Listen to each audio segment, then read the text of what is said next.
Hoje nós vamos iniciar o livro de Êxodo e nós leremos o primeiro capítulo, o capítulo 2 e o capítulo 3. São estes, pois, os nomes dos filhos de Israel que entraram com Jacó no Egito, cada um com a sua respectiva família: Ruben, Simeão, Levi e Judá, Issacar, Zebulon e Benjamim, Dan, Naphtali, Gad e Aser. Ao todo, os descendentes de Jacó eram 70.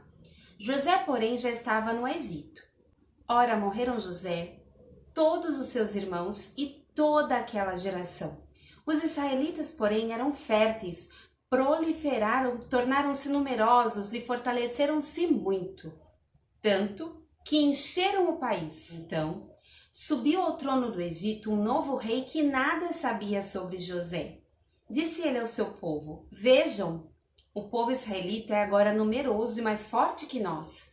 Temos que agir com astúcia para que não se tornem ainda mais numerosos. E no caso de guerra, aliem-se a nossos inimigos, lutem contra nós e fujam do país. Estabeleceram, pois, sobre eles chefes de trabalhos forçados para os oprimir com tarefas pesadas. E assim, os israelitas construíram para o faraó as cidades celeiros de Pitom e Ramsés. Todavia, quanto mais eram oprimidos, mais numerosos se tornavam e mais se espalhavam. Por isso, os egípcios passaram a temer os israelitas e os sujeitaram a cruel escravidão. Tornaram-lhes a vida amarga, impondo-lhes a árdua tarefa de preparar o barro e fazer tijolos, e executar todo tipo de trabalho agrícola. Em tudo, os egípcios os sujeitavam à cruel escravidão. O rei do Egito ordenou às parteiras dos hebreus, que se chamavam Sifrá e Puá: quando vocês ajudarem as hebreias a dar à luz, verifiquem se é menino. Se for, matem-no. Se for menina, deixem-na viver. Todavia as parteiras temeram a Deus e não obedeceram às ordens do rei do Egito. Deixaram viver os meninos. Então o rei do Egito convocou as parteiras e lhe perguntou: Por que vocês fizeram isso? Por que deixaram viver os meninos? Responderam as parteiras ao faraó: As mulheres hebreias não são como as egípcias, são cheias de vigor e dão à luz antes de chegarem às parteiras. Deus foi bondoso com as parteiras e o povo ia se tornando ainda mais numeroso, cada vez mais forte. Visto que as parteiras temeram a Deus, ele concedeu-lhes que tivessem suas próprias famílias. Por isso o faraó ordenou a todo o seu povo: lancem ao Nilo todo menino recém-nascido, mas deixem viver as meninas. Um homem da tribo de Levi casou-se com uma mulher da mesma tribo, e ela engravidou e deu à luz um filho. Vendo que era bonito, ela o escondeu por 3 meses. Quando já não podia mais escondê-lo, pegou um cesto feito de junco e o vedou com piche e betume. Colocou nele o menino e deixou o cesto entre os juncos à margem do Nilo. A irmã do menino ficou observando de longe para ver o que lhe aconteceria. A filha do faraó desceu ao Nilo para tomar banho. Enquanto isso, as suas servas andavam pela margem do rio. Nisso, viu o cesto entre os juncos e mandou sua criada apanhá-lo. Ao abri-lo, viu um bebê chorando. Ficou com pena dele e disse: Este menino é dos hebreus. Então a irmã do menino aproximou-se e perguntou à filha do faraó: A senhora quer que eu vá chamar uma mulher dos hebreus para amamentar e criar o menino? Quero, respondeu ela, e a moça foi chamar a mãe do menino. Então a filha do faraó disse à mulher: Leve este menino e amamente-o para mim, e lhe pagarei por isso. A mulher levou o menino e o amamentou. Tendo o menino crescido, ela o levou à filha do faraó, que o adotou e lhe deu o nome de Moisés, dizendo: Porque eu o tirei das águas. Certo dia, Moisés, já adulto, foi ao lugar onde estavam seus irmãos hebreus e descobriu como era pesado o trabalho que realizavam. Viu também um egípcio espancar um dos hebreus. Correu a olhar por todos os lados e, não vendo ninguém, matou o egípcio e o escondeu na areia. No dia seguinte saiu e viu 2 hebreus brigando. Então perguntou ao agressor: Por que você está espancando seu companheiro? O homem respondeu: Quem o nomeou líder e juiz sobre nós? Quer matar-me como matou o egípcio? Moisés teve medo e pensou: com certeza tudo já foi descoberto. Quando o faraó soube disso, procurou matar Moisés, mas este fugiu e foi morar na terra de Midian. Ali, assentou-se à beira de um poço. Ora, o sacerdote de Midian tinha 7 filhas. Elas foram buscar água para encher os bebedouros e dar de beber ao rebanho de seu pai. Alguns pastores se aproximaram e começaram a expulsá-las dali. Moisés, porém, veio em auxílio delas e deu água ao rebanho. Quando as moças voltaram ao seu pai Reuel, este lhes perguntou: por que voltaram tão cedo hoje? Elas responderam: um egípcio defendeu-nos dos pastores e ainda tirou água do poço para nós e deu de beber ao rebanho. Onde está ele? Perguntou o pai a elas. Por que o deixaram lá? Convide-no para comer conosco. Moisés aceitou e concordou também em morar na casa daquele homem. Este lhe deu por mulher sua filha Zípora. Ela deu à luz um menino, a quem Moisés deu o nome de Gerson, dizendo: sou imigrante em terra estrangeira.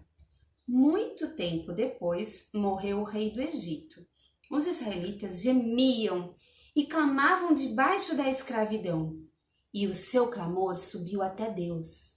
Ouviu Deus o lamento deles e lembrou-se da aliança que fizera com Abraão, Isaque e Jacó. Deus olhou para os israelitas e viu a situação deles. Moisés pastoreava o rebanho de seu sogro Jetro, que era sacerdote de Midian. Um dia levou o rebanho para o outro lado do deserto e chegou a Horebe, o monte de Deus.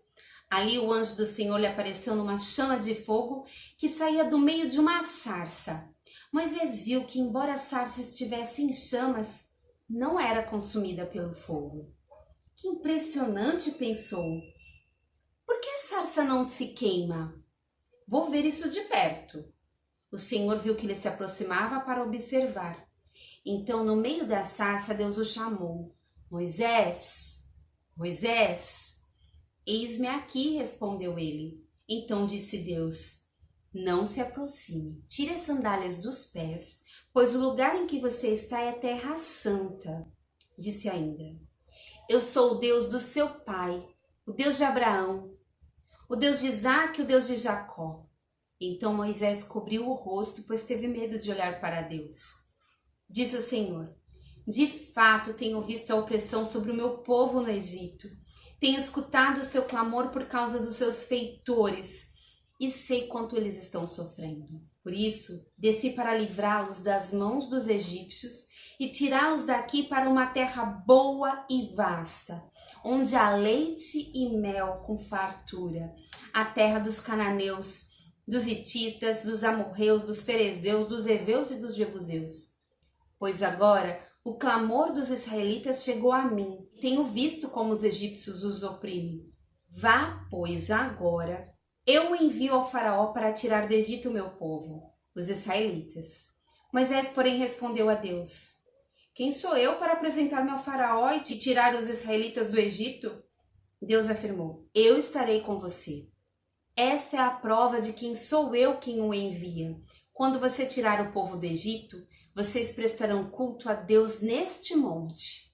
Moisés perguntou: quando eu chegar diante dos israelitas e lhes disser: o Deus dos seus antepassados me enviou a vocês, e eles me perguntarem qual é o nome dele, que lhes direi? Disse Deus a Moisés: eu sou o que sou. É isto que você dirá aos israelitas: eu sou, me enviou a vocês. Disse também Deus a Moisés: diga aos israelitas: o Senhor, o Deus dos seus antepassados, o Deus de Abraão, o Deus de Isaque, o Deus de Jacó, enviou-me a vocês. Esse é o meu nome para sempre, nome pelo qual serei lembrado de geração em geração. Vá, reúna as autoridades de Israel e diga-lhes: o Senhor, o Deus dos seus antepassados, o Deus de Abraão, de Isaque e de Jacó, apareceu a mim e disse: eu virei em auxílio de vocês, pois vi o que lhes tem sido feito no Egito. Prometi tirá-los da opressão do Egito para a terra dos cananeus, dos hititas, dos amorreus, dos ferezeus, dos heveus e dos jebuseus, onde há leite e mel com fartura. As autoridades de Israel atenderão. Depois você irá com eles ao rei do Egito e lhe dirá: O Senhor, o Deus dos Hebreus, veio a nosso encontro. Agora, deixe-nos fazer uma caminhada de 3 dias, adentrando o deserto, para oferecermos sacrifícios ao Senhor nosso Deus. Eu sei que o rei do Egito não os deixará sair, a não ser que uma poderosa mão o force. Por isso, estenderei a minha mão e ferirei os egípcios com todas as maravilhas que realizarei no meio deles. Depois disso, ele os deixará sair. E farei que os egípcios tenham boa vontade para com o povo, de modo que, quando vocês saírem, não sairão de mãos vazias. Todas as israelitas pedirão às suas vizinhas e às mulheres que estiverem hospedando em casa objetos de prata e de ouro e roupas que vocês porão em seus filhos e suas filhas. Assim, vocês despojarão os egípcios.